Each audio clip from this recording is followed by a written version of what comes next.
CM किसान को नहीं आसला गोटे अपडेट नुआखाई और अक्षय तृतीय मिल टंका चाषी को मिल 12,500 टंका सीएम किसान योजना बड़ घोषणा कले सरकार। तो नहीं कौन रही संपूर्ण अपडेट टी आसतु जाना भिड माध्यम चलते भिडियो स्टार्ट करवा पूर्व जब आप चैनल को नुआ देखुं आम चैनल को सब्सक्राइब करूँ एमती नुआ नुआ इनफर्मेटिव वीडियो देखापी। दिने पूर्व सुभद्रा योजनार महिलाओं गाइडलाइन जारी करने पर आज विधानसभा चाषी बड़ घोषणा कर राज्य सरकार। पीएम किसान भली सीएम किसान घोषणा कर उपमंत्री तथा कृषि मंत्री कनक वर्धन सिंह विधानसभा अधिवेशन में जारी रही बेले सीएम किसान योजना को नहीं बड़ घोषणा कर योजन सीधा सड़क चाषी अकाउंट को जीव टंका और राज्य लक्ष लक्ष चाषी उपकृत हे एने सूचना देते कृषि मंत्री।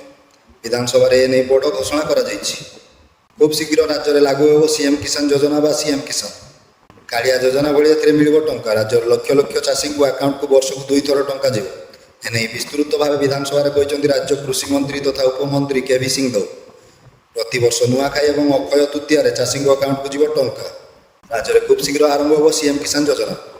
विधानसभा कहले कृषि मंत्री वर्ष को 2टी किस्ती मिल 2,000 टंका अर्थात वर्ष को मोट 4,000 टंका मिल से भूमिहीन चाषी भी बड़ घोषणा कर भूमिहीन चाषी को 3टी किस्ती टंका मिल भूमिहीन चाषी को वार्षिक 12,500 टंका जगाई देवे राज्य सरकार सीधा सड़क चाषी अकाउंट को टंका जीव नुआ भाव सामिल हे नुआ चाषी मैंने नुआ सीएम किसान पोर्टाल जारी करेंगे आवेदन सेहीपरि योग्यता भी पीएम किसान योजना बाद पड़ता चाषी को सामिल करने विभाग एक स्वतंत्र व्यवस्था करुवा कृषि मंत्री। विधानसभा बीजेपी विधायक मानस दत्त प्रश्न कृषि मंत्री केवी सिंह देते लिखित उत्तर। विधायक प्रश्न कृषि मंत्री कहते कृषकों को सशक्त करने आरंभ होगा सीएम किसान योजना क्षुद्र और नाममात्र चाषी और भूमिहीन कृषक परिवार लाभवान हो पारे।